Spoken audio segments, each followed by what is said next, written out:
We've talked about it. You've asked for it. It is officially the conspiracy theory episode. Cue the music. Wah, wah, wah, wah, wah, wah. Scoopity-doobity-doo. Because we can't actually use it. Welcome Yeah. to episode 37 of 2 Degrees of Separation. We are your hosts. My name is Eli. My name is Jacob. Jacob. Yeah, welcome to 2 Degrees of Separation. So, I'm gonna be honest, this episode, Jacob, has stemmed back pretty far, right? Like, I'm not gonna say this is like the pinnacle of all conspiracy theory things we're gonna talk about, okay? No, it's not, Because- dude. Because Jacob's got him on deck, apparently.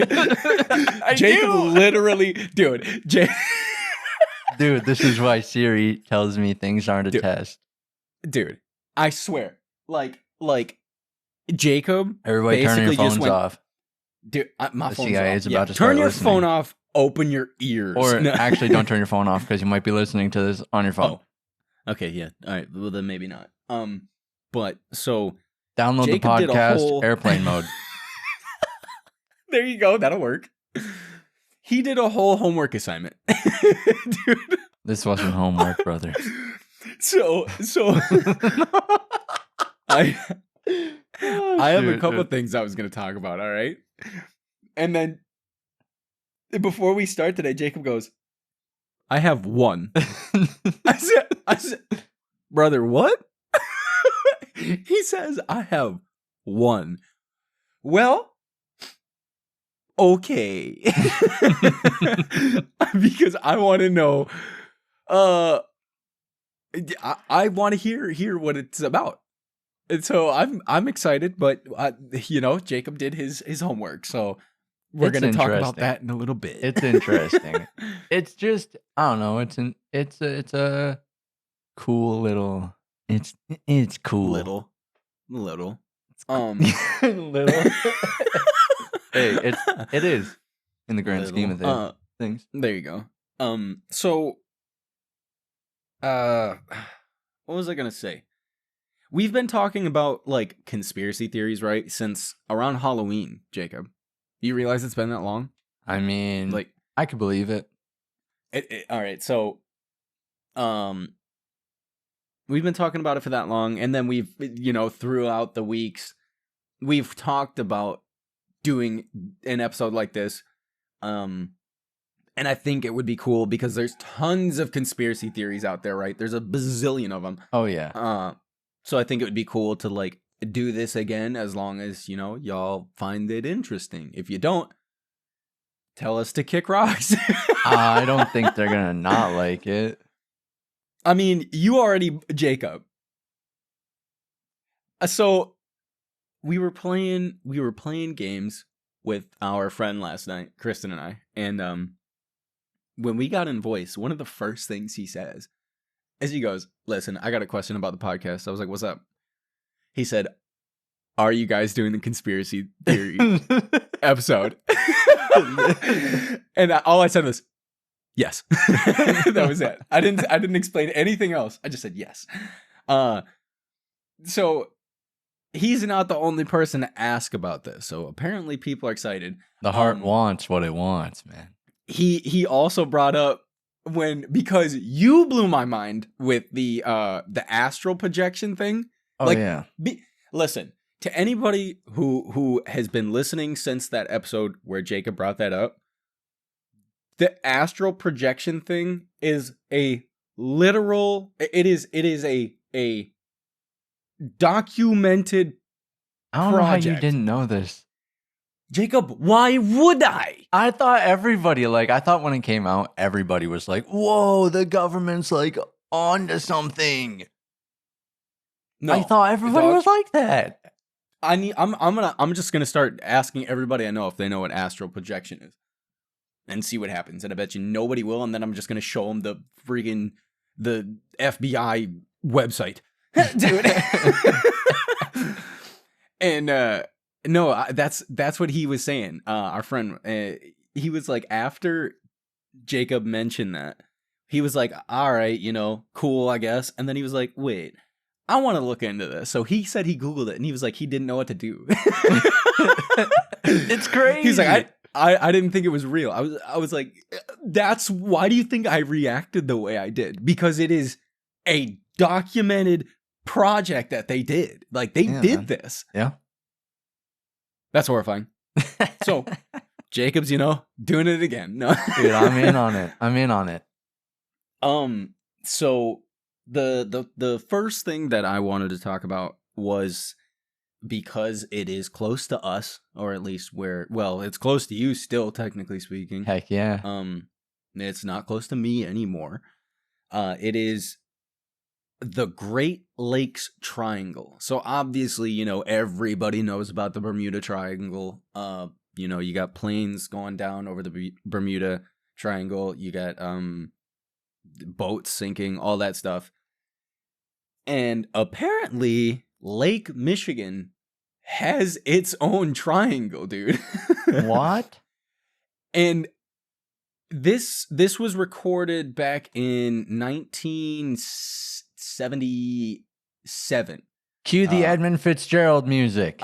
Edmund Fitzgerald didn't go down in Lake Michigan. It went down in Superior. Well, but close. I was ready to start singing. So there is a book that came out in 1977 by the author. I don't know how to pronounce their last name. It's Jay Gorley, I guess. 1977. The book is titled The Great Lakes Triangle, and basically what he said is, per unit, there have been more, I guess, incidents than the Bermuda Triangle. Wow, based really? off the size of it. Yeah. Yeah, and I didn't know this was like a thing. And there's, like, obviously the book that he wrote. You can find a ton. Like, I'm looking at a list right now, just to name off a couple things. In the year, they have it with the year that it happened. So this is a big one. It was the Northwest Airlines flight 2501. And this they actually have, like, memorials set up down near South Haven. Really? And this happened back in June of 1950. Dang. Right? Yeah. That's a while ago. They put on here, they did put the Edmund Fitzgerald on this list, but that was Lake Superior, so that doesn't really count. That's cheating. Yeah, it's like all over the place. So you have Piper Plane happened in 72. Just another plane that happened 61. A lot of Lake Superior stuff. I'm just trying to, like, read through the list to see what actually happened in Lake Michigan, because there was a bunch, apparently. Yeah. Twin turbojet in 69. Twin Piper PA 31 in 72. These are just, like, they go missing? Oh yeah, dude. So they never found the plane for the Northwest Airlines flight. They never found the plane. And they never found, I say they never found remnants. They found, like, 2 shirts and like a barber bag, so like a DOP kit, if that makes any sense to you. But can you know they what a DOP kit is? confirm that it's from that flight? I mean, I guess technically no, but as far as I know, that's one of, like, the earliest things to have happened. Gotcha. I guess. There was 58 people on the flight, dude. Oh, that's not even... That's nothing. 58. What? I mean, like, considering... I mean, it was the 50s. Yeah. I mean, there's today hold far more people. Oh, yeah, of course. But this is the 50s. Yeah. I mean, yeah. That's still a very high number of casualties. For people just disappear. Like, yeah. There's a lot of boats that have sank in that area. actually dating way back, way back, dude. One of them is called Le Griffon. Griffon. It's gotta be French, dude. Yeah, right. This incident, right, was they? I don't even know where this record comes from, because this boat went down. It was loaded with 12,000 pounds of fur, and it was setting sail for Lake Erie, and it left a dock in Lake Michigan. So you realize that does that have to like circumnavigate Michigan, right? What do you mean? Because Lake Erie's on the right. Oh yeah. Lake Michigan's on the left, on the west. Yeah. So why? I mean, there wasn't an easier way to transport this instead of going all the way around Michigan? I mean, what year was it? They were trading furs? 1679. Well. He says, well. Dude. Gosh darn it, they were trading furs. Record of a ship going down in 1679. And then they have the Thomas... a lot of this stuff I'm not going to know how to pronounce. The Thomas Hume, Hume, or Whom, I don't know. It was actually, it just dropped a shipment of lumber off in Chicago, and it was heading back to Michigan. And this ship went down in 1891. Never, like, and these ships that I'm talking about, like, these are like, those two are like pirate ships, dude. That's wild. They're like big ships. There's another one, the Rosabelle. That happened. This thing went down twice. What? Huh? It went down in 1875, and they managed to get it out of the water. They fixed it, and it went down again in 1926. Nah, see, now it seems fishy. Now it seems fishy. I swear. Nope. I'm sure you do swear, but it seems fishy that it would go down twice. It was a car ferry. That's why. It was a car ferry. Well, that thing just probably sucked. I mean, I guess. But there's been flights, there's been boats, there's all sorts of stuff. Like I said, I have a long list sitting in front of me of like other things that have gone down in this triangle in Lake Michigan. Like I don't even know. There's a bunch of stuff. And I knew nothing about this. I didn't know not Great Lakes. Lake Michigan is the deadliest lake in America. Did you know that? I mean, think of how many big lakes there are in America. I mean, there's 5. No. Big lakes. So the odds of it being one of them. No, because there's tons of other lakes. Yeah, but think of how many Great Lakes there are in America. There's 5. Well, the odds of it, one of them. Jacob, name the 5 Great Lakes. No. Don't do that to me. I honestly couldn't tell you all 5 Great Lakes. Come on, Jacob. Michigan, Superior, Erie. What are those other ones? There's one I can guarantee you're going to miss. If you don't remember these last 2. Dude, is Huron one of them? Yeah, Huron's one of them. So the 5th one, there's no way you're getting it. What do I have? Shoot. You said Superior, Michigan, Erie, Huron.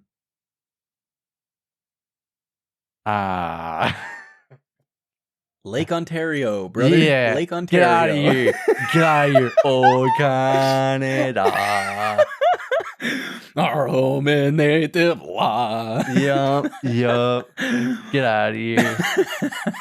You know, I didn't think about Ontario because it never crosses my mind. Jacob, you're right next to it. What do you mean? I know. You're right next to it.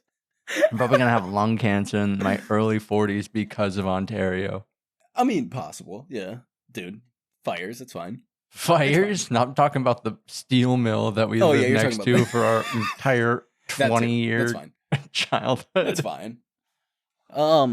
Yeah, so the Great Lakes Triangle, didn't know it was a thing, and you know, apparently now I do, and now you do too.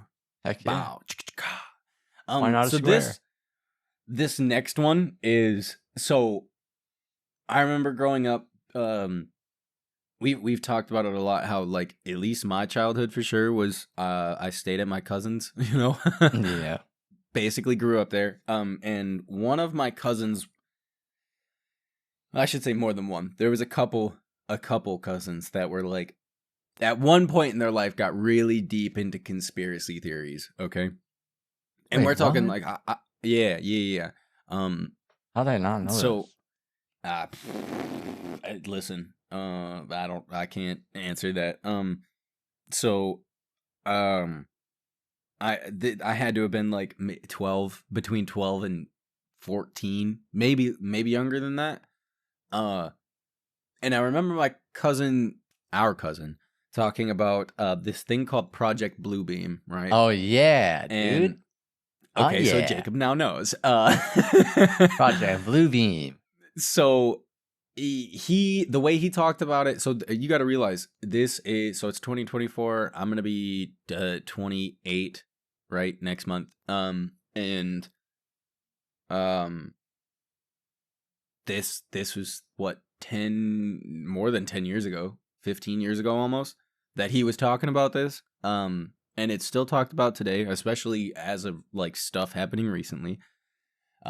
He was talking about Project Bluebeam and how, well, he mentioned two things: this thing called HARP and Project Bluebeam. Those were the two things that he liked to talk about. And HARP was this, and I've never looked into HARP. I should have for this, but it completely, until talking about it right now, I completely forgot about HARP.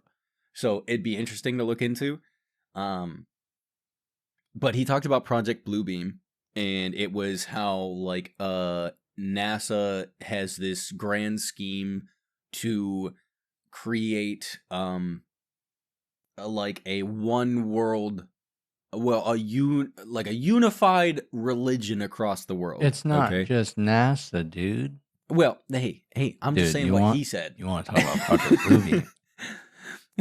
He basically, he was talking about how like the government's planning this thing with like with China and how they're gonna one day all of a sudden projected into the sky. Basically, they were saying God was gonna be projected in the sky, right? Mm-hmm. And it was all having to do with Project Bluebeam, and then they were going to be like convincing everybody to like, this is it. This is the correct path, right? Right. So they were gonna create a one world order. I didn't really look into E pluribus unum. I didn't really look into Project Bluebeam, but then like specifically for this episode, but then there was another thing that has documented information that has almost the same name, and it's called Project Blue Book. All right, Kelly, have you ever heard of it? Have you ever heard of it? No. Okay, so project, dude. So Project Blue Book was a task set to an Air Force base in Dayton, Ohio. It was the Wright-Patterson Air Force Base. Oh, I do know this one. And I can't remember the year it started, but it was disabandoned, or it terminated in 1969. Basically, the government was like, the Air Force is no longer going to partake in the not sightings, but like the research behind the studies behind UFOs. Yeah. All right. And so I didn't know this was a thing. All right. So the Air Force Base was literally they created a log, right? Mm-hmm. Yearly, it was okay. So it started in 1947 and it went all the way to 1969, but things dropped off at the tail end, which is very weird. I'm looking at, so this is another thing where you can actually, if you look up Project Blue Book on Google, there is a link to the FBI website in which you can read all of this same info that I'm about to read. All right. There's also a Air Force website. There is the Air Force website. Yeah, correct. So there is open, like you can go look at this information for yourself if you want to look more into it. So like I said, between 1947 and 1969, in total, all right, there were 12,618 total sightings of flying aircrafts, right? I'm not going to say unidentified, but the Air Force, just the Air Force saw those, right? And they were some of the stuff they were able to explain, some of it they were able to debunk with the photos taken from like the jets, right? Right. But out of the 12,600, 701 of them have never been identified. Oh, 700 objects between. This is a 20-year span, so it's a long time. But then there's like one year which is very odd. If you go through the list between 47 and 51, there's like 10 to 20 to 30 sightings that were unidentified. But then you get to 1952. This year, for some reason, okay, so between 1947 and 1951, each year they saw like 1 to 200 sightings, and for the most part, it was in the low 100s. But then 1952, dog, they saw 1,500 flying aircrafts, right? And 303 of them were unidentified. So in that 20-year time span, in a single year, half of that 700 was unidentified in 1 year. That's wild. What happened in 1952? 1952? I don't know, but I want to know. Because every other year, it's like, it'll be like 10 to 20, and then there's like a couple years where it was close to 50, and then you just got this one random year that it was 300. Did we change our cameras and like we can't figure it out anymore? Yeah, I don't know. But so the project was terminated in 1969. But then apparently a group of individuals privately decided to do their own research in the late 70s, I think it was. Oh, no, I lied. It was in the 80s. It was the 80s. And I don't want to read through all of this. There's only, it's 13 pages of stuff that you can read on the FBI website. So it's not a whole heck of a lot to read through. And I don't want to read everything because there's like paragraphs of stuff. But essentially, when going through this, they talked about President J. Edgar Hoover, right? Right. And they talked about Hoover and George W. Bush Sr. Mm-hmm. Okay? Because George W. Bush Sr. was actually in he was in the CIA.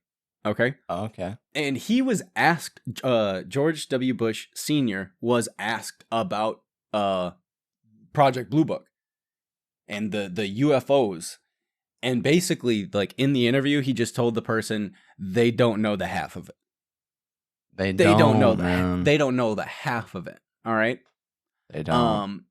And so that's crazy. Here's a little excerpt from this. Let's see. There are so many different Project Blue Book websites.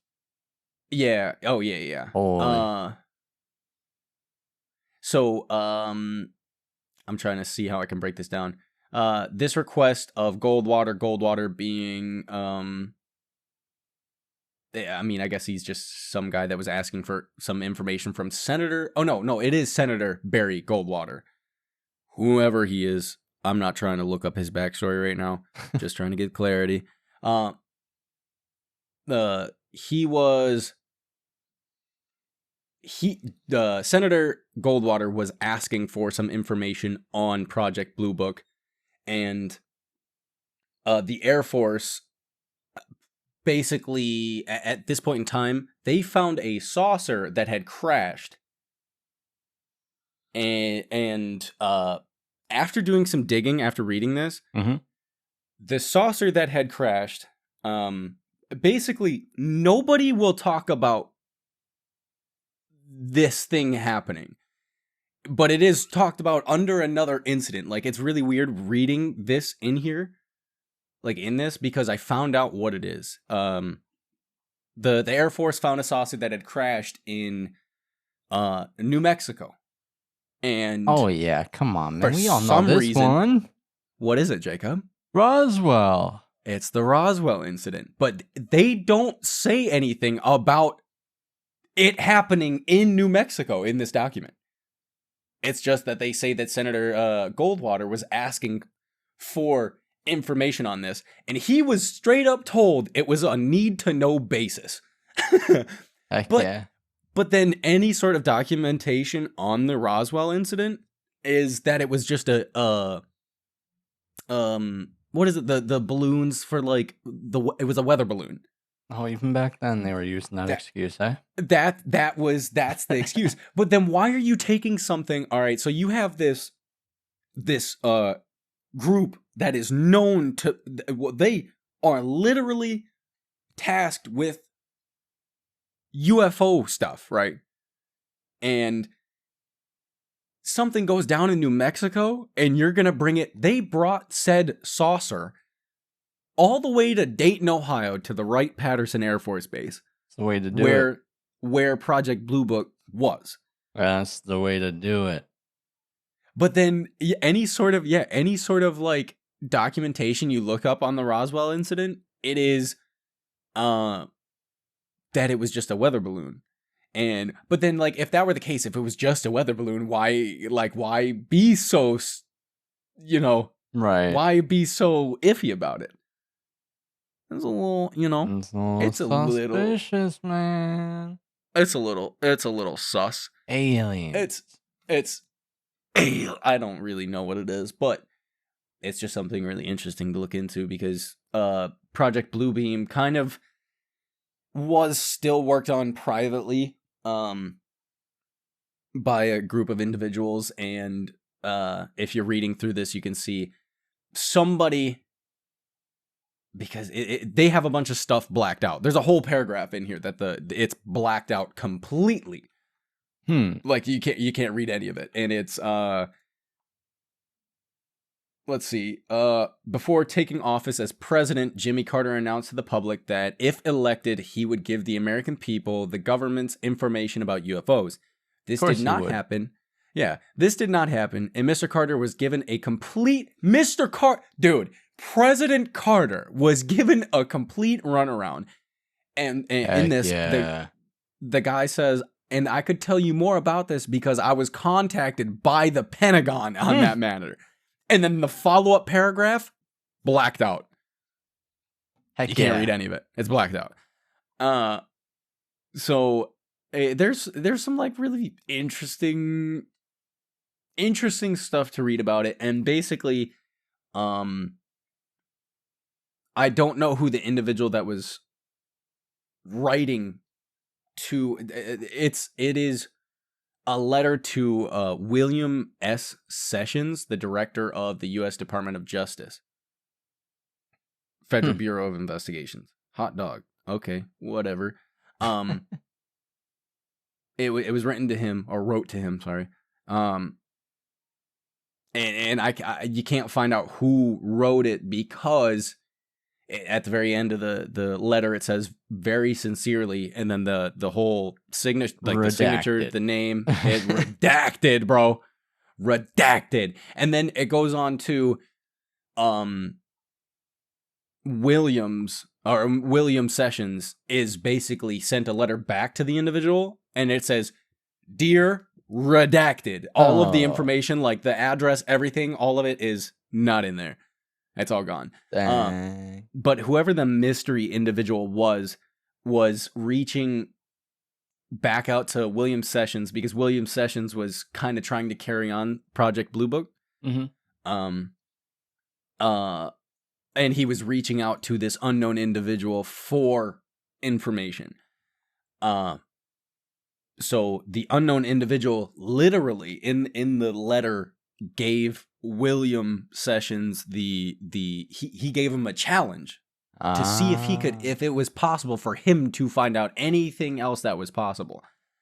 And at the very end of the letter, he left a PS at the end of the letter, and it says, "PS, as sort of an ultimate challenge, why not ask President Bush himself?" Brother. What? And there's like a lot more information on like aliens, of course, right, and UFOs that has been released by the FBI at this point. And that's like, I remember when that last year that everybody was like, it was hitting the fan. And they were just like, aliens are real. Yeah. But then like people just don't care, even though the FBI is like, stuff's happened. I mean, yeah, right? But it also seemed like a lot of stuff came out at once and then nothing, which made it seem like they're doing that for a reason. Yeah, it's they're using it to it's a distraction. You know what I'm saying? Yeah. But then there's so much documentation that was released last year or the year before through the FBI that like I'm sure there's stuff that like tons of people don't know about, and I'm not going to take my time to go through all the FBI's website right now because as it is, I'm on the FBI website looking at Project Blue Book, and guess what? Big Brother's listening to me right now. Watching. 100%. 110%. They're going to use HARP. They're going to just beam me from outer space. After this next one, they're about to take us all out. They're about to take us all out. The next one? What next one? After the next thing, we go into our list. Oh, okay. I got one more thing, and then Jacob's going off on his tangent. We'll figure out what's about to...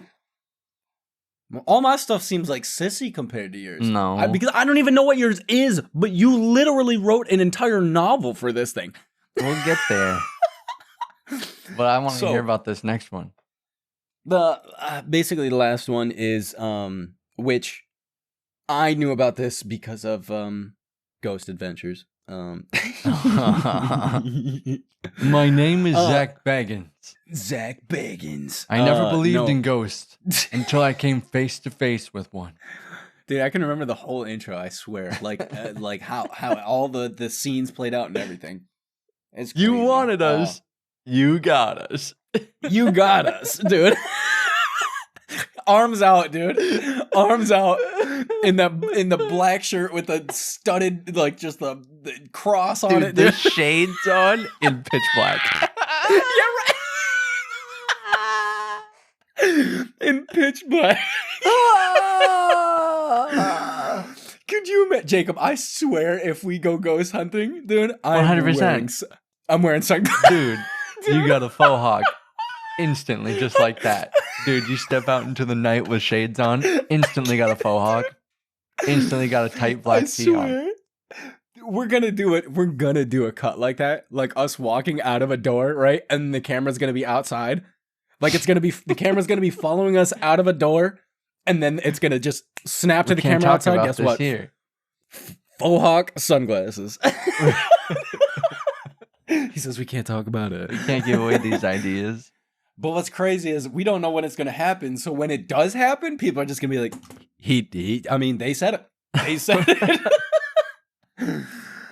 Oh, that's great. All right. So I know about this one. Wait, was it Ghost Adventures? I don't know. I used to watch all sorts of crazy shows on the History Channel back in the day, dude. I swear. But it's the Skinwalker Ranch. Because this is another... I mean, this one really... I mean, I guess it's a conspiracy theory because people claim to have seen a bunch of wild stuff here. Dude, I've heard, like, portals to other dimensions opening up in Skinwalker Ranch. Yeah, Skinwalker Ranch is in... So, I actually... Before I say this, I was talking to Jacob before we started the podcast, and there was a list that just came out recently, like the best cities in the United States to live in, and number one's actually Utah. Dude, Utah's number one. I bet it is Utah. I liked Utah when I was there. Salt Lake City Really? was kind of cool. They had Chick-fil-A. The Brad mountains stayed were in really Salt Lake cool. City. Yeah, I remember. He said, I remember. I'm dropping my pen. But so, Louisiana was number 50. I'm just throwing that one out there. Don't judge me. What was Michigan? Do you know? It was down there. It was in the 40s. Yeah, I bet it was. Probably Detroit too. Detroit runs everything. It's Detroit and Flint. Yeah, And I was Saginaw because Saginaw is Flint. But so what? What? What Saginaw is Flint. Oh yeah, it is. Yeah, they're on top of each other. But so Skinwalker Ranch is in Utah, right? I can't remember the exact area. And I can't. All right, so like I'm looking at it, but I can't. I cannot pronounce this word for the life of me. It's UINTA. How do you pronounce that, Jacob? UINTA. Winta. Winta? Or is the I like an E? Winta. Probably Winta. Winta.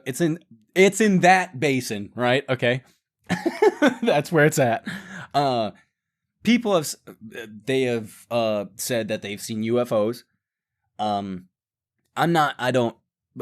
If there's one thing, so like ghosts, I'm like 50-50 on. Like I swear, if I ever we've talked about the stuff that I've had happen.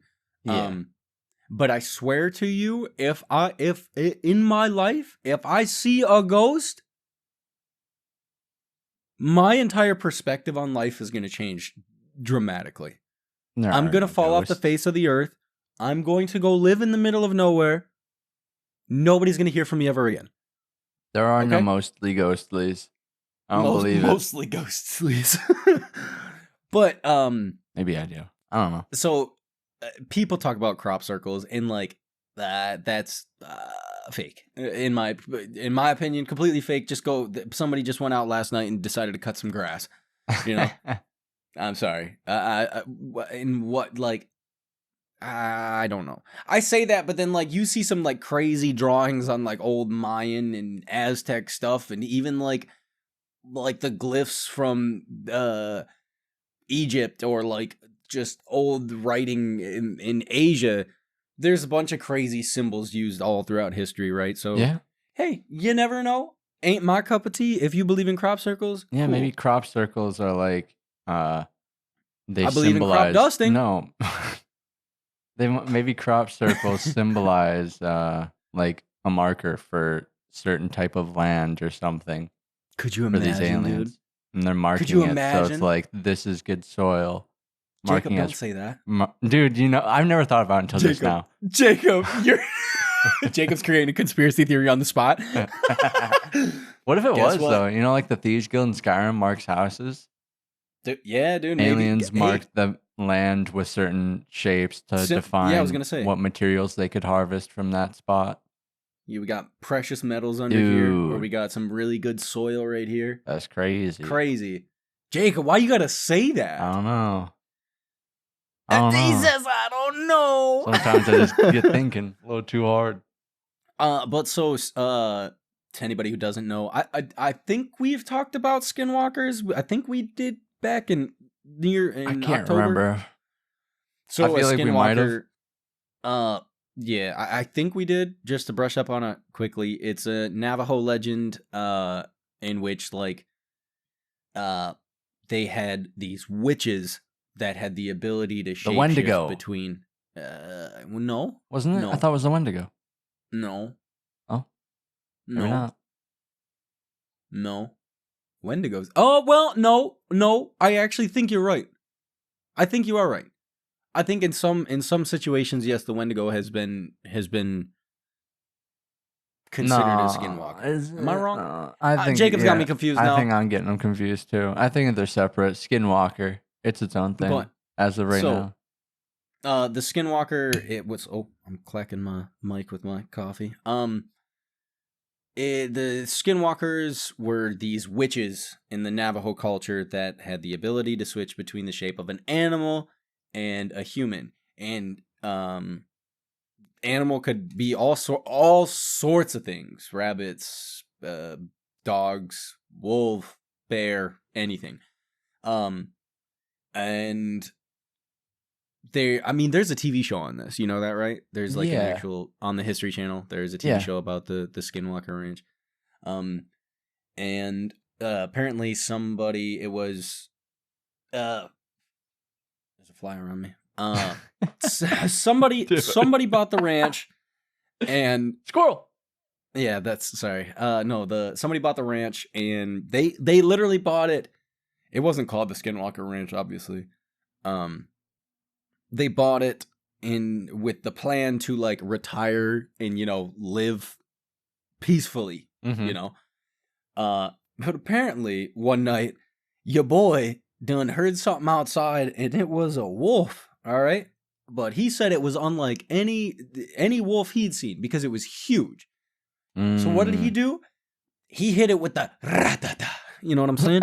Ratata. No. And he said he shot this thing multiple times. And he tracked it. He was tracking it. And the tracks just ended up disappearing. The thing just literally disappeared. Was unable to be found. Didn't it go off into the woods? Don't know. He couldn't find it. It was gone. Then there was another incident in which this was the middle of the day. They're out there doing their thing, They see all of their livestock outside, they got the cows out in the pasture doing their thing. And then an hour goes by, middle of the day. They find a cow. So there's no sign of like anything happening. They found a cow that was disemboweled. All right. Yeah. Disemboweled. And there was no blood. Zero. Yeah, zilch. None. There was no blood. Crazy. What the heck is sucking the blood out of a cow, dude? No. All of that? Is it a vampire? It was, wasn't it that it was like surgically, it was like everything was removed to perfection. Yeah. Dog. Everything from the cow, its innards were all cut out like a surgeon had done it with absolute precision. That's fine. Yeah, shout out Mr. Ballin. He has a really good episode on Skinwalker Ranch. See, this is the perfect time for you to plug Mr. Ballin again, dude. Yeah, because I need to go back and and I did. I need to go back and watch his videos. Yeah, but how do you spell it? Because it's weird. Mr. Ballen. B. Allen.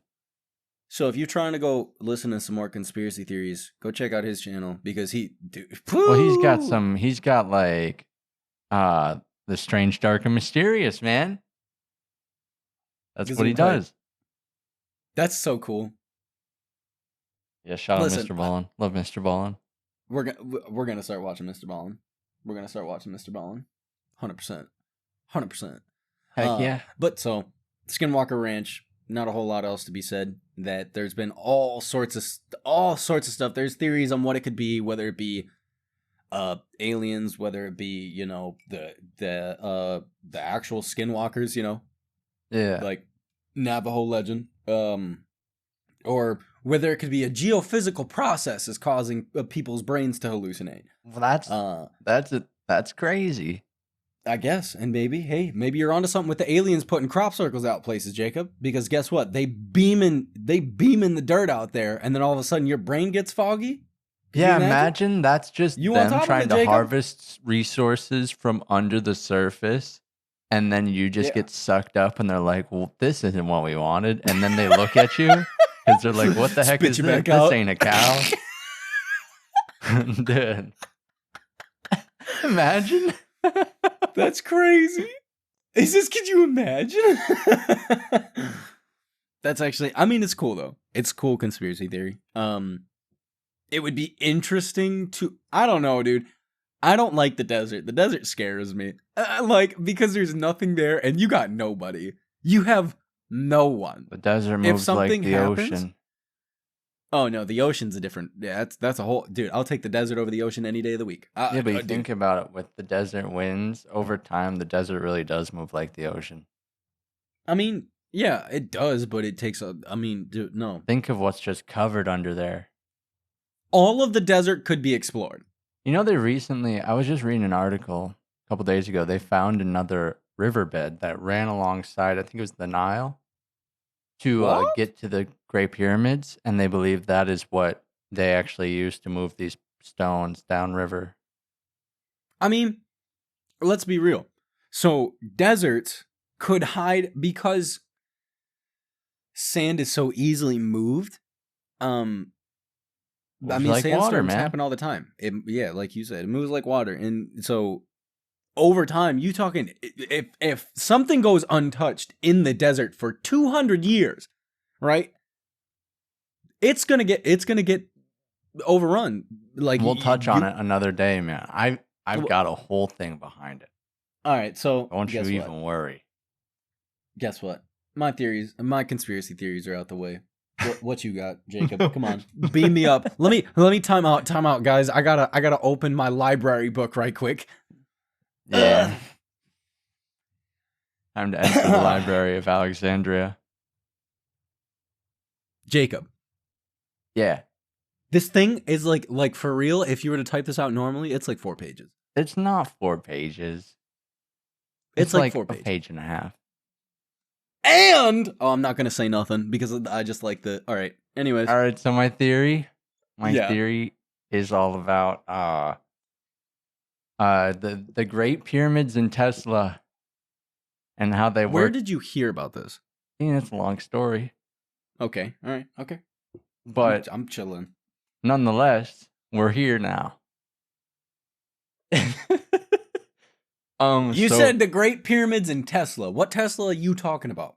Nikola Tesla. Oh, Elon. Elon, of course. No, Nikola Tesla. He said Elon, of course. Nikola. Nikola Tesla. Yep. The original Tesla. Gotcha. The original. Okay. So we're gonna go over the pyramids and their purpose to start. Okay. Because we all know that the pyramids are tombs, right? Generally, right? That's what they were built for. They were tombs. That's what we say. Emperors, for the most part. That's as far as I knew. I mean, there wasn't as far as I know, a pyramid really never served any other purpose, I guess, so to speak, right? Man, that's because you got bad education. I mean, yeah, I'm an idiot. But no. Yeah. The Great Pyramid of Giza is assumed to be the tomb of Khufu, who is the 4th dynasty pharaoh, 4,500 years ago. He's an old man. But dude, I'm gonna do so much Googling after this. You don't have to. It's all here. Oh, all right. Well, all right. Okay. Anyway. In this tomb, there were no artifacts, no hieroglyphs, no wall art or carvings to show honor to this pharaoh as their rituals were known to do. But so it was just blank? It's just pretty much just a tomb, just a walled up area inside the pyramid, King's Chamber. Okay. It's built a little weird, but we'll get into that later. All right. There was a granite sarcophagus found, but the remnants were not of Khufu. There was actually no mummy ever found. Dude. No mummy has ever been found. No pharaoh has ever been found in the pyramids. Ever. Wait, at all? Not once. Wait. Time out. There's never been a pharaoh found in a pyramid. My brain hurts. I just realized that you said that you're talking about the Pyramid of Giza. Like, you're talking about Great Pyramid. The pyramid. Like, you're talking of Egypt. Pyramid. Like, the pyramid. The big one. And nobody has been found in it? Nobody. Okay. Nobody. All right. But yeah, so what could the pyramids be used for if they weren't a tomb? If we've not found the pharaohs, what could their purpose be? So there's lots of theories behind it. So we're going to dive into the big one. We're going to go over the materials for the pyramids and explain their possible alternative use. The pyramids placed on Earth were so precise Huh? You just made Discord just messed with me. It's fine. It's fine, dude. All right. Repeat it. You blank, dude. That scared the crap out of me. I was like, oh no. Oh no, it sounded like you dropped out. Oh no, I didn't. It happened to me last night. It's all good. All right. Oh no, I'm leaving it 100%. Right, guess what, guys? Blank. Yeah. So the pyramids were placed so precisely that only modern technology could match the ability to do it. So the way they were like lined out, like each side is so perfectly placed. It's not possible the way they did it. Each block fits precisely along with one another. They would have needed lasers to do it. Prove it. Well, we're going to get to it. Oh, okay. All right. There are 2.5 million blocks of stone in the Great Pyramid of Giza. 6 million tons. Brother. You said 2.5 million? 2.5 million. And dude, I know nothing about the pyramids. I am an idiot. Now hear me out. That's 6 million tons of stone, 481 feet tall. Wow. Now hear me out. Okay, all right. The pyramids, the Great Pyramid, more specifically, is aligned within 1/15 of a degree of true north. Wait. So you're talking it's almost perfect. It's almost like when you perfect. say you're saying the center of it. The center of it is almost perfect. The sides are built with 99.98% accuracy. There's little, if you look at the pyramid from above, like an aerial view, you'll see that the sides have little divots even. And even those are precisely carved out within this. Jacob. It's a little weird. I know nothing. Listen, I know like very brief of like the pyramids. And you're about to learn more. Okay. If you multiply the pyramid height by 43,200, you get 3,938.685 miles.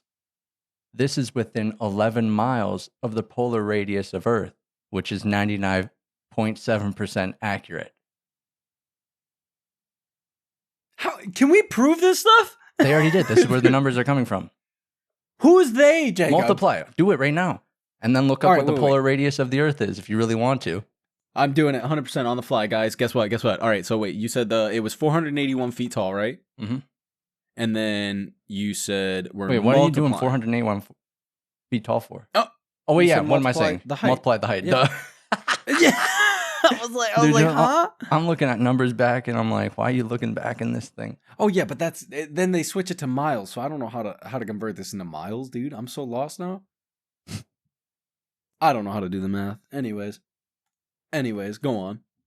The perimeter, whoever did this, can also be multiplied by 43,200.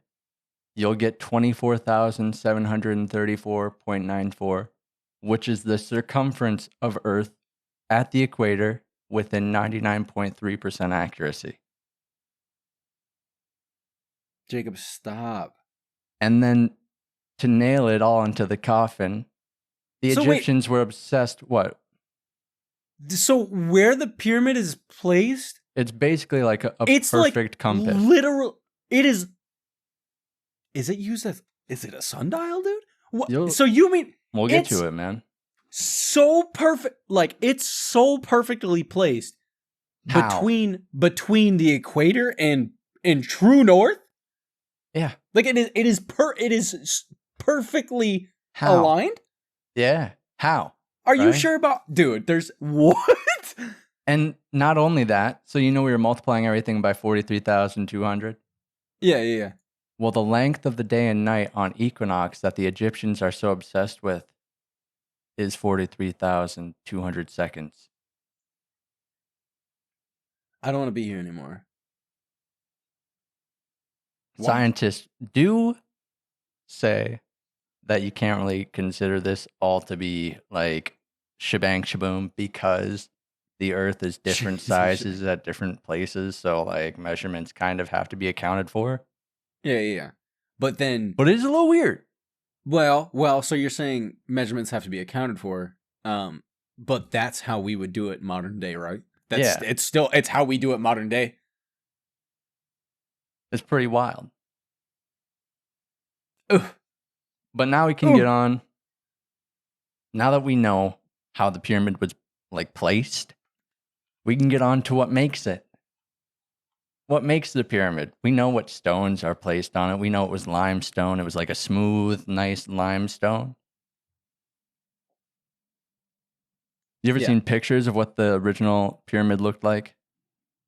I mean, technically speaking, we don't. Well, it was like what they assumed. It was like a bright white limestone with a golden. Oh yeah, top. Yeah. All right, so there's two different types of limestone used, as well as granite. They used a nummulite limestone, which is found all near the pyramids, like in huge abundancy. Yeah. But it was also had an exterior casing on it, and it was bright white limestone, but it was polished so fine that there were no seams, and everything fit so tightly together that you couldn't tell. Wait, there was no seams? Yeah, there was no seams. It was so smooth that you couldn't tell that there was a deviation in the stone. Wait, you're telling me that the pyramid was smooth as butter? Butter. I actually like a marble tabletop. I thought dude, wait, no, time out. Smooth. I thought the pyramid always was like jagged. No. Dude, stop. Is the pyramid it was smooth? It was smooth. Brother. Either I'm not the only one that thought this, or I'm actually just an idiot. Okay? Okay, but hear me out. Both of these stones had a little bit of a property to them. The nummulite limestone, which was the non-bright stuff, it carried a current. Like it can carry a current, so it was the inner part of the limestone, and the outside didn't. So it kind of just could hold any electricity or like current. Yeah, it could hold energy in it.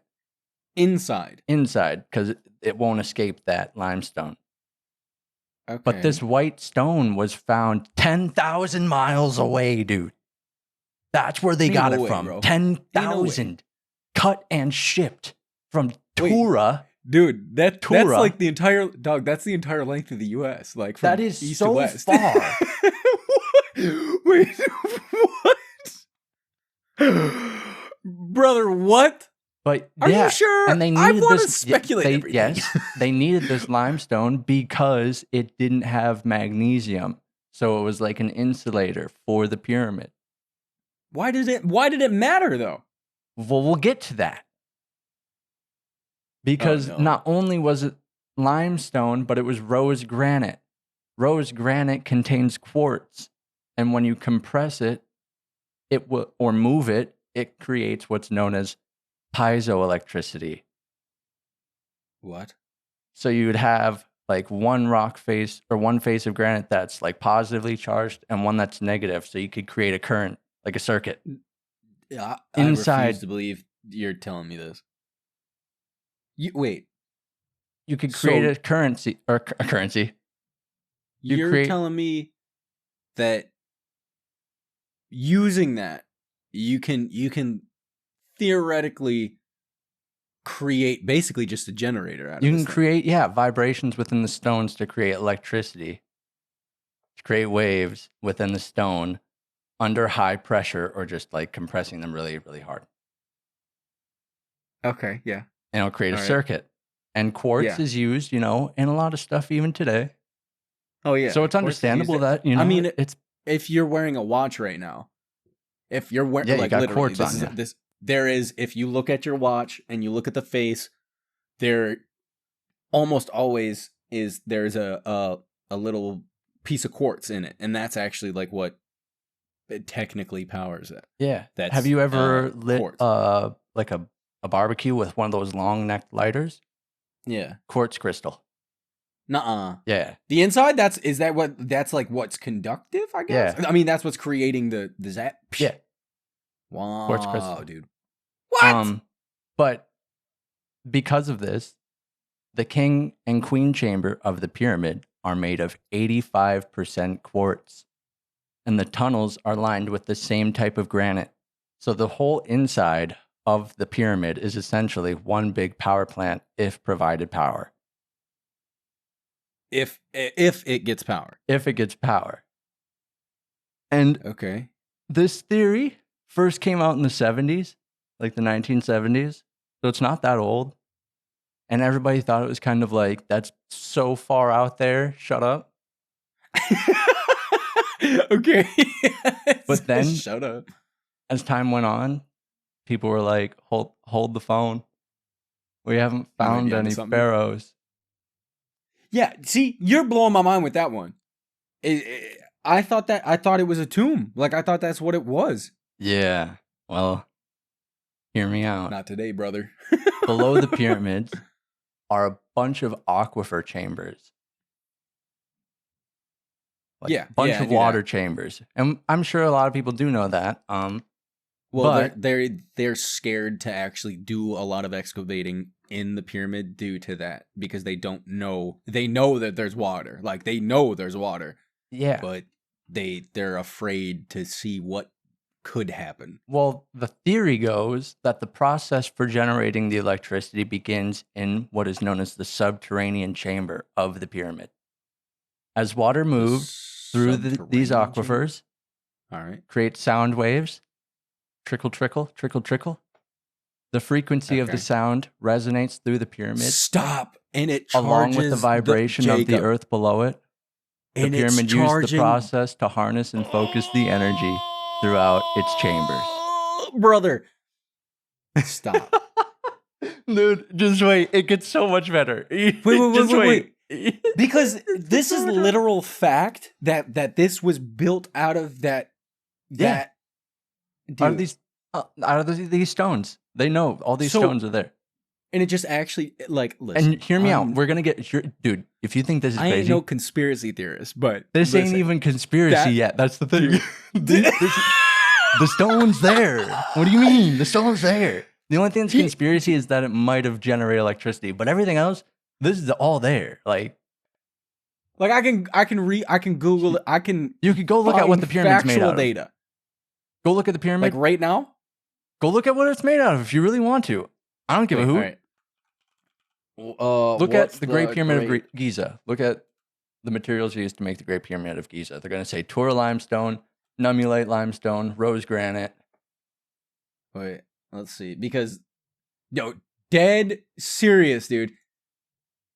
I know. I'm not lying. It would have made the sides completely smooth. Butter.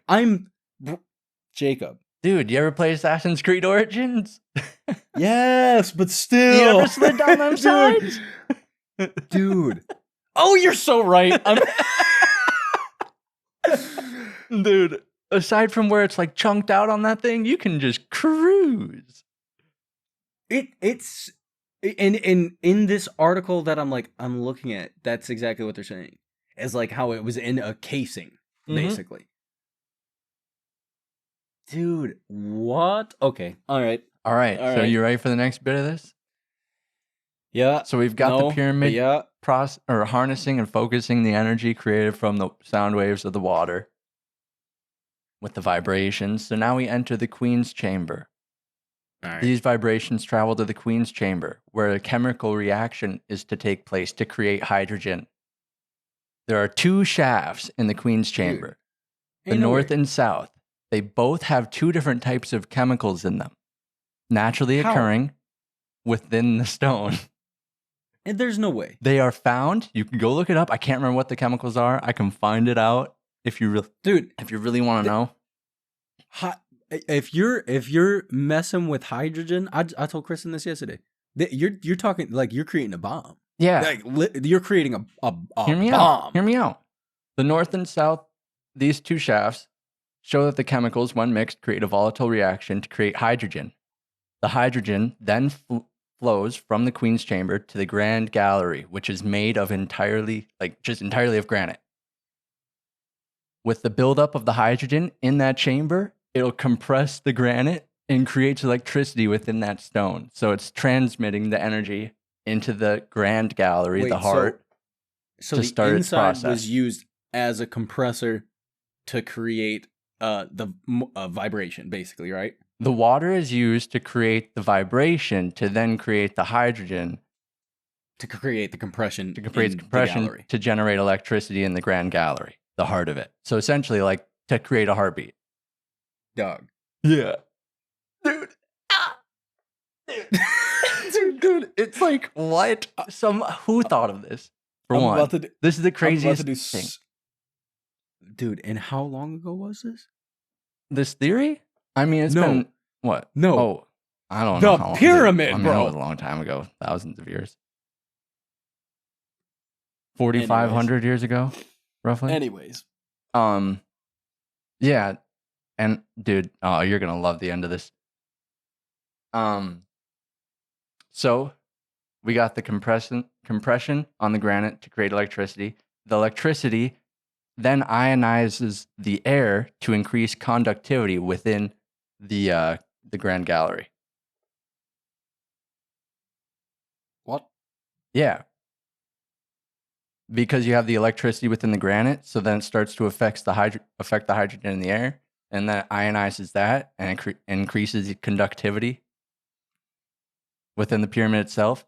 And then within the gallery, there's 27 to 28 pairs of resonators that they found that are in the gallery. Dude, I'm about to do so much research on this pyramid. I swear, Jacob. They vibrate and emit sounds. The hydrogen atoms would organize themselves into waves in symphony with the sound waves of the gallery because they're vibrating the way they are, resonating against everything. This would excite the stones and then create more electricity. So they're just creating a bunch of electricity in this heart of the Grand Gallery, was essentially the concept. Engineers have studied the hertz. Dude, I Googled it, right? Yeah. I'm Googling the resonators. I just Googled resonators in the Great Pyramid. All right. Mm-hmm. Yeah, I mean, it's a thing. It is a thing. And I'm about to blow your mind even more. Okay. Engineers, sound engineers, audio engineers have determined that the gallery resonates at 440 hertz and emits an F sharp. But hear me out. Some scientists say that it's considered the sound that resonates in harmony with the earth. Ain't no way, bro. And that one's iffy. Hear me out. It's also the chime of the MacBook when it starts up. Yep. Nope. Yep. Nope. Yep. No. Yep. No. Yep. No. Go listen to it. Jacob, stop. Dude, go listen to it. Jacob, stop. Wait. MacBook startup sound. Startup sound? Yeah. Yeah. Here we go. Jacob. Jacob, no. Don't. Jacob, stop. I gotta listen to an ad first. Aw, man. Domino's Pizza. Wait. Dude.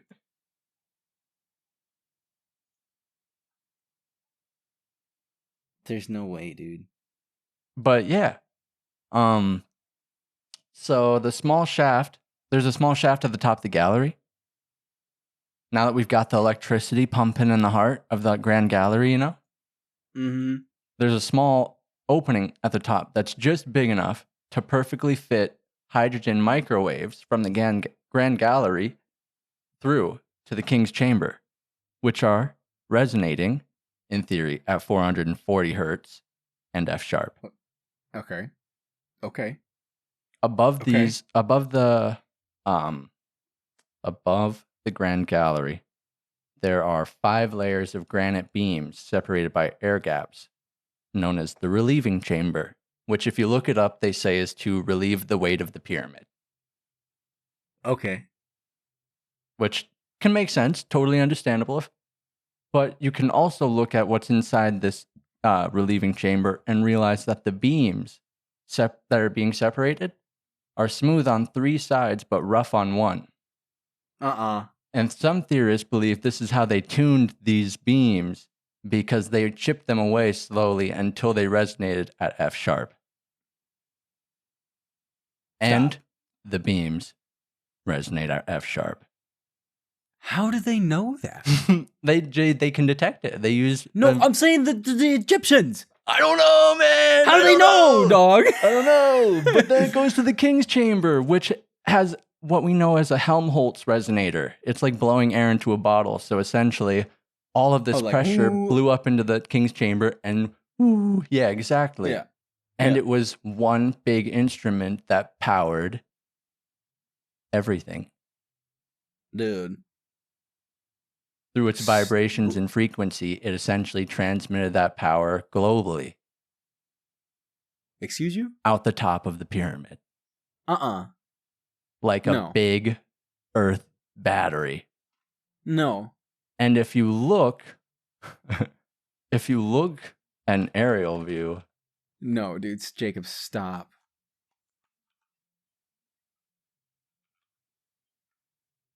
Parts of Egypt just straight up look like computer circuit boards. I'm not even kidding. How are you looking at this right now? I'm on Google Earth? I'm just showing you one thing from like History Channel, but it's Where's good the enough. Great Pyramid? Look at this layout. No. Yeah. You know, I'm gonna show y'all eventually on Twitter or something. Dude. Jacob. But now this brings me back around. Because it wasn't just the pyramids that I was talking about. This is an extra long episode. I hope y'all are buckled in. It wasn't just the pyramids I was talking about. But this is Tesla too. So what have we established so far? The pyramid has external materials that insulate. It's a giant generator. It has interior elements that conduct and chambers that create electricity. Gotcha. Yeah. It's on top of these aquifers, and that's how it generates it. Okay. Yep. There's evidence of such manipulation of energy that was proven in 2018. Scientists use radio waves at different frequencies to see if the Pyramid of Giza would interact with any electromagnetic waves of a resonant length. And when they shot these radio wavelengths out, they found that it did. It would concentrate the energy in the internal chambers and at the base of the pyramid where the aquifers reside. But how do you use the energy from it? It's not put together anymore, and we'll get to that. A year after that test was done, there was a scientist or a man named Eric Wilson of the Rolls-Royce Corporation wrote a paper speaking on propulsion and energy, talking about a large-scale thermoacoustic generator. The paper describes function of electron migration upwards within granite when vibrated. Same method within the pyramids. So thousands of years later, this man wrote something. He wrote a paper and was like, dude, I got this crazy idea, right?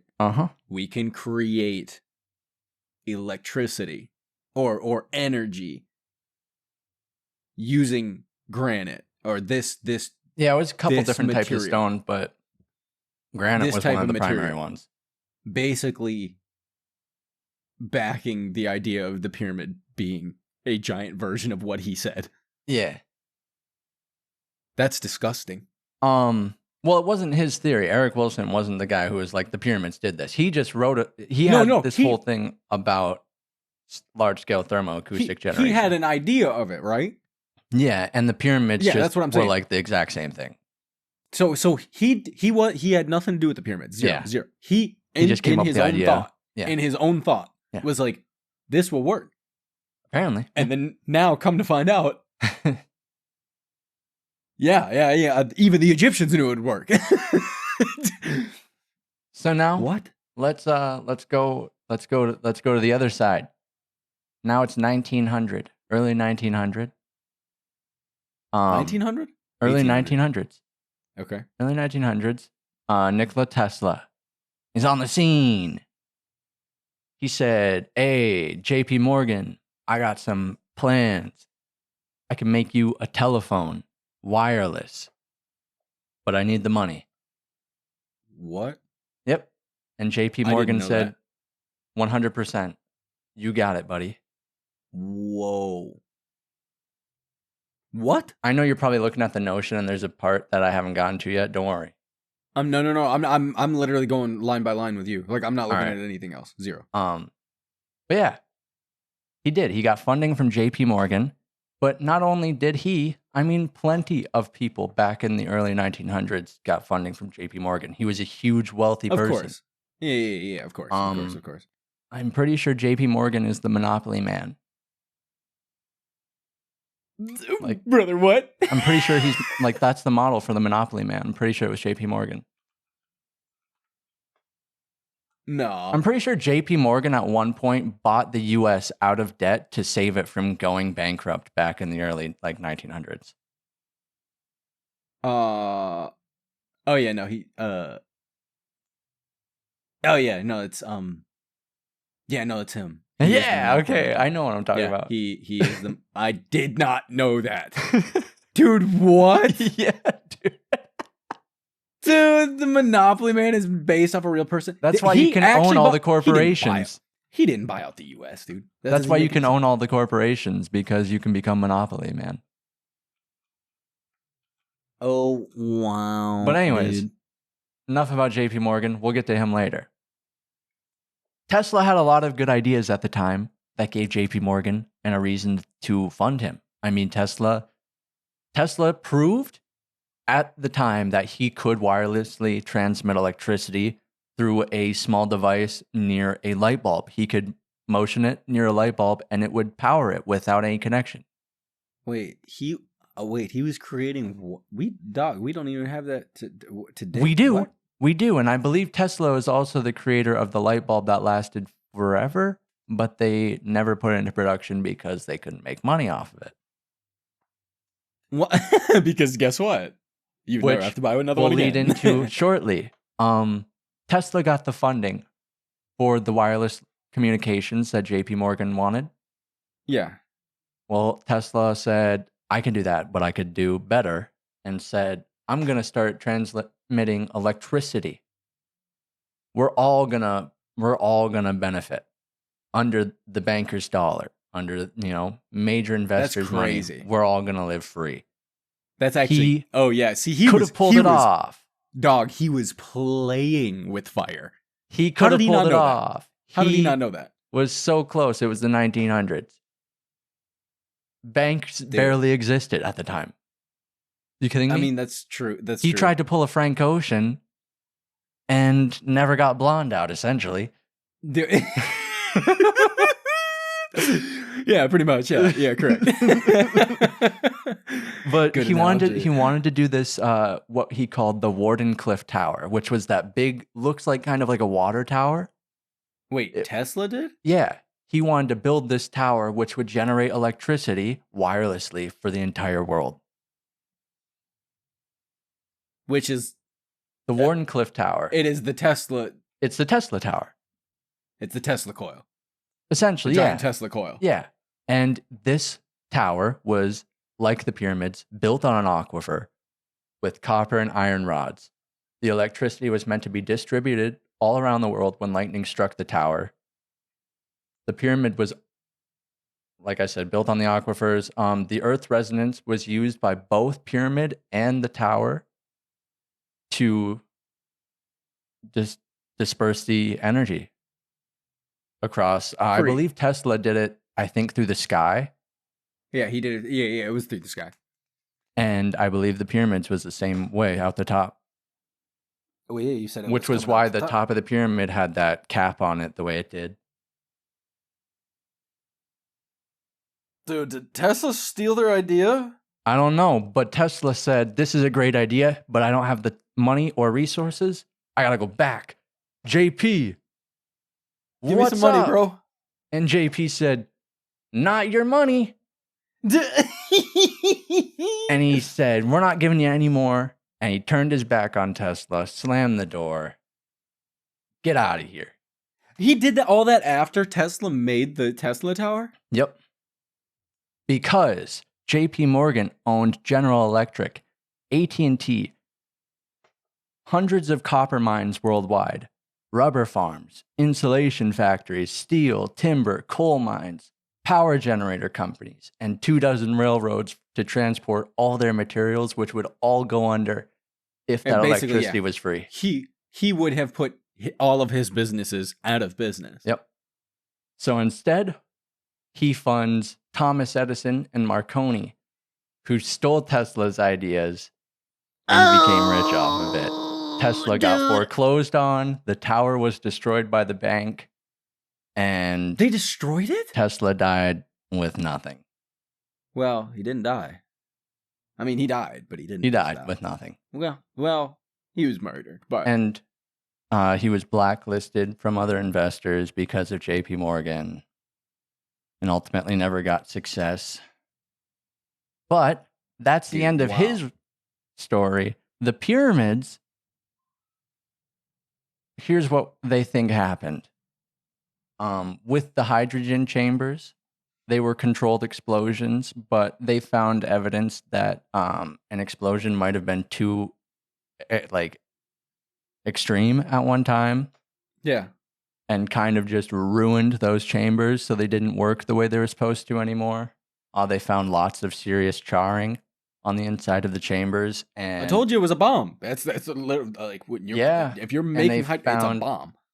They found like salt buildup where the hydrogen was forming. So there's proof that hydrogen did form there. Whether or not it was to create compression on the stone, we don't know. But at the end of the day, the real question is, who built this? Because there's never been evidence in any Egyptian writing, hieroglyphs, pictures, drawings, that they ever built these pyramids or ever had a purpose for their culture. No. There's not a lick. Brother. They never said, hey, we built this for our pharaohs. They never said, hey, our pharaohs go here. The process of doing it? Nothing? Nothing. Are you sure? Mm-hmm. I swear they showed us stuff like that in school. They didn't. But there are theories, such as the Younger Dryas theory, that kind of covers where that could have came from. And that's for next time. Oh, yes, indeed. I'm so mad. Because I'm going to have to wait just as long as everybody else has to wait. Dude.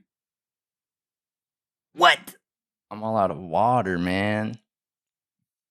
That was a lot after that, dude. Here I was talking about aliens and people animals. Jacob's like, guess what? Pyramid's a giant computer. So could the creates energy. Could the pyramid have transmitted electricity? In theory, yes. In theory, yes. Completely. Could that have sustained a utopia that we have never seen? You're saying, did you say, could it have? Could it have? Prior to the Egyptians that we just don't know about? Could it have been a culture that built this before the Egyptians ever did? 0% chance. Well, you say zero? I say that. You say zero. Bro. I could go on a little longer. No. But I won't. No. I won't. That's for next time. That's for next year. No. There you go. Next year. It's for next year. That's for whenever we do this again. What if people hated it? What if people hated this episode and then I'm gonna have to sit here and I'm gonna have to be the one that suffers. You guys better like this episode because I'm gonna be the one that has to suffer. You'll never know about the Younger Dryas. You'll never know about the Alaskan bone mine. All right, you lost. You'll never learn about the I think it's like 50 acres where thousands and thousands of fossils from the Ice Age have been found. In just one little plot in Alaska. Dog, stop. You'll never learn about where Atlantis is. Bro, you'll never learn about the 15th century maps that show Antarctica when we didn't even find it at that time. I say, Jacob. Dude. What? Dude, I got it on lock. You'll never know about Admiral Byrd flying over Antarctica, seeing the holes in the ice. And the UFOs. I got lots. It's all fun and games, though. Who knows if any of it's true at the end of the day? Conspiracy theories, dude. I still have to drive to work every morning, so. Yeah. Yeah, you're right. That ain't changing nothing. Just walk like an Egyptian, you know what I'm saying? Yeah, for real. But anyways, crazy, though. That was fun. I didn't know Tesla made a tower. I didn't know that. Tesla also made like a thing called Death Ray. Excuse you? Yeah. What? Yeah. Don't mind me. I'm just looking it up. Yep, Nikola Tesla Death Ray. Yep. Guess what? He teased his Teleforce weapon. Yeah. It could shoot down Essentially, airplanes from 250 miles. Yeah, you could shoot a beam up into the sky and it would just like come back down wherever. Basically, creating a blaster from Star Wars. Yeah, dude, that's crazy. But I got a really cool theory that I just kind of learned about recently that I want to talk about next time we do this. But we also got to do the Younger Dryas, so now it's like a toss-up. That's tight, though. I'm excited. So, guess what? All that being said, if you guys enjoyed this episode of us doing a deep dive on some conspiracy theories, I'm going to have to try to figure out, I'm going to have to get some much better conspiracy theories, because Jacob just blew my pants off. Dude, we could go over next time. We could go over, we could go over Jacob, some fun government conspiracies. I don't think you realize how much I'm going to Google the Great Pyramid now. Like, it's fun. You're going to want to play Assassin's Creed after it. 100%. 100%. I just want to see the inside of the pyramid. Dude. I'm so excited. I'm so excited. It's really cool because then you when you look at this whole theory and then you think about how, if you've ever seen footage of people like walking through the pyramids, think about how tight or like compact those. Oh, yeah. Okay. Yeah, you're right. Why would anybody walk through there in the first place, right? It's shoulder to shoulder. It is. You're cramped. It was not meant to be walked through. It wasn't meant to be walked through. That's Jacob's stuff. Dude, isn't that cool though? I don't know. It's fun to think about stuff like that because it's so old. Who knows what's going on, dude? Yeah, you have no idea. You have no idea what it was for. Zero. Dude.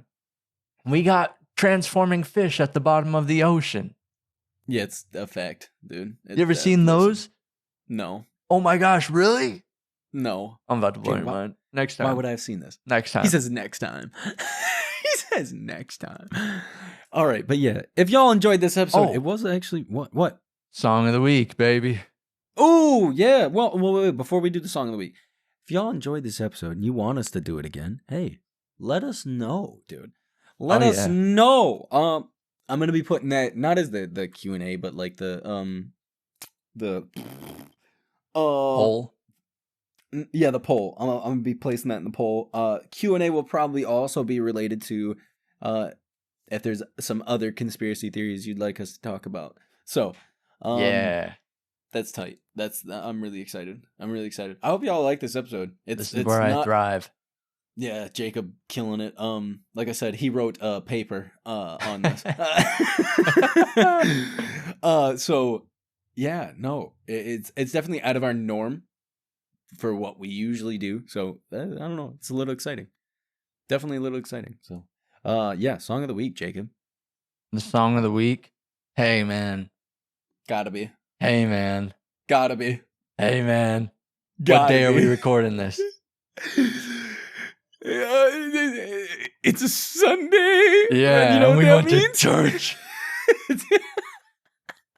My song of the week is Final Church by Childish Gambino. Dude. Listen, the newest Redux album, Ada Vista. It slaps. Front to back. Like, it does. It just does. And I'm so mad at myself because, I'm mad at myself, but then listening to it prior to this re-release, it was like the songs were tossed together and they weren't mixed in any sort of way. It was just like what they recorded. It was there and it was just all together. But this literally this new album feels like a whole cohesive Childish Gambino project. So it's tight.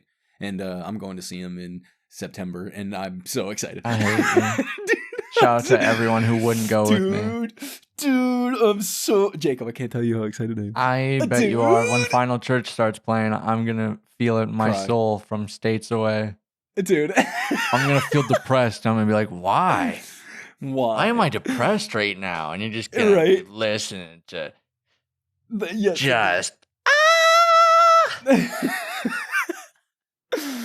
No, it's great. Great, though. Yeah. Final Church, Childish Gambino. Definitely give that one a listen. It's on the playlist. Check it out. It's on the playlist. Killer. Yeah, I think that about wraps it up. This has got to be... This is bordering one of the longest episodes we've done. I don't know. I think we've done like a 140 before. I think it was Halloween. I was gonna say Halloween was long.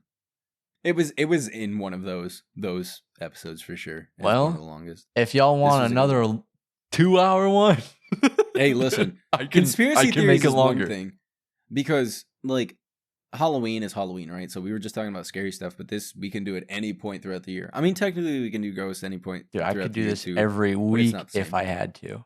There you go. Jacob's just like, screw it. Guess what? We're changing the podcast. We're just doing conspiracy theories. I have so many conspiracy. Why are I have an answer for the round planets thing. Gravity. Yeah. What about it? That's the assumption. Why planets are round, right? I thought you said that. Did we say that? You did. You Googled it. Oh, okay. I still think it's a bunch of malarkey. Okay. I still think it's a bunch of malarkey. I just want to come back and say that, I guess. He said, I just need to get it off my chest. Yeah. Yeah. Do you think it's gravity? Man. Jacob's like, you believe in a flat earth? I'm pointing at you right now. If you believe it's gravity, I'm pointing at you with a stern look. He's like, you can't see me. But that's great. But yeah, I believe that wraps up this episode. This was fun. It was. Yes. And I can't think. My brain hurts, dude. If you want to do the math on anything and, rebuttal anything I came to say, that's okay too. Oh, wow. I mean, I'm not going to. I'm just spreading conspiracy theories around. Hey, dude. I'm going to go play Elder Scrolls Online after this. Catch me out there. North American servers. Let me join your guild. Craft me guild armor. Please, I need training armor. Please, anybody, please. This is my call. Please.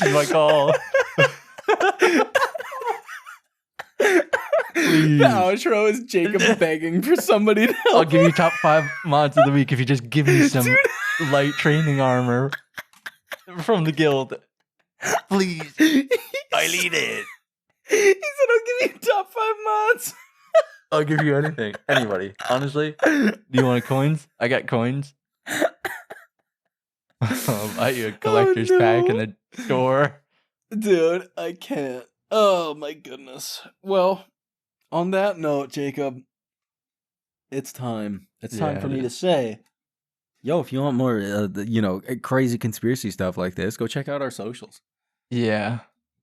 I'm always up to something. Dude, Jacob's going to end up like randomly just like one day he'll just like tweet just some random conspiracy theory. It'll be tomorrow. Yeah, it'll be tomorrow for sure. Yeah. Got to post the picture of the circuitry though. So oh yeah. Got to do that. But yeah, go check us out over on the socials. It is at the number 2 DOF separation everywhere on the internet. Everywhere. But yeah, go check it out. We've been posting weird pictures of stuff. It's cool. I went to a baseball game. Turtle. Yo, yeah, Jacob went and saw the Lions. I got a sunburn. Ooh, pasty boys, dude. Dude, I can't step outside. Pasty boys for life. 100%. It's like that sometimes. 100%. Yeah, but go check out the socials. If you listen, no. because you said it's in the playlist. All right, you said the song's in the playlist. I'm shouting this playlist out every week. If you don't save this playlist, what are you doing? It's got good free tunes. It's free real estate, dude. Free real estate. Go check out the playlist on Spotify. I don't know how to. Can we? I mean, I don't know how to make a playlist on iTunes. I got an Android. I don't know. We both have Pixels, so I don't iTunes. You know, if I can figure it out, I'm gonna figure it out. But for now, it's on Spotify. So if you want the playlist, it's over on Spotify. Save it. Save the playlist. Updated weekly. And it's the songs we're recommending. Hey, it's pretty tight. And then you can go listen to Final Church. Dude, go listen to Final Church. Go listen to Atavista. Go listen 100%. Go listen to all of it. Go listen to Because of the Internet. I mean, and just because I like the album, go listen to Demon Days by the Gorillaz. Ooh, killer. Good album. Good album. But yeah, I think that about wraps things up. If you haven't already, leave us a review. Follow the podcast. I don't know how it works over on Apple as well. So subscribe, dude. Like, comment, and subscribe. We're out here, dude. What are you doing? There's only 40% of you listeners. Click that bell notification. 28% of you listeners. Click the like. Dude. Comment down below. All my socials are in the description. And have a blessed day. Blessed. There you go. Yes, indeed. But all right, that's it, Jacob. That's it. You know what that means? You know what that means? What? Good morning. Good afternoon. Good evening. And good night. Bye. Bye.